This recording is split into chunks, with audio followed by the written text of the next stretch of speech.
రాలేదు, బలవంతంగా ఈడ్చుకువచ్చారు. మీ సైనికులు. ఎందుకు? అది తెలుసుకుందామనే మీ దగ్గరికి వచ్చారు. ఎలా చెప్పగలుగుతున్నారు? అమ్మా, నేను మీద ఒట్టేసి చెప్తున్నానమ్మా. ఈ ఛత్రపతి శివాజీ శ్రీ రక్షణపై ప్రాణాలు ఇస్తారు తప్ప ఇలాంటి దుశ్చర్యాలకు ఒడి కట్టాలమ్మా.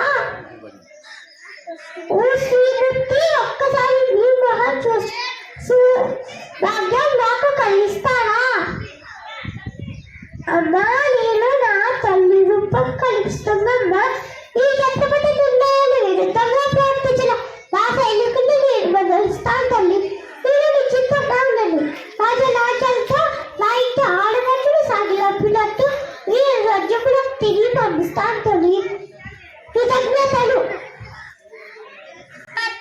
శత్రు రాజ్యపు స్త్రీలో అమ్మను ఆడపడుచును చూసిన మీ ఉదాత్త స్వభావానికి జోహార్లు. ఈ విధంగానైనా నీ దర్శన భాగ్యం కలిగినందుకు సంతోషిస్తున్నాను. చక్రవర్తి శివాజీ అనే పేరు సువర్ణాక్షరాలతో లిఖించబడుతుంది. ఆ పేరు తలచిన పలికిన శరీర రోమాంచితమై గర్వంతో ఉప్పొంగుతుంది. ఏ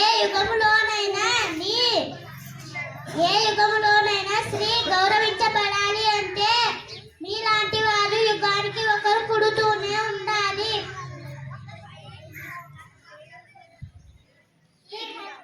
ఈ ఖడ్గాన్ని వీడకు.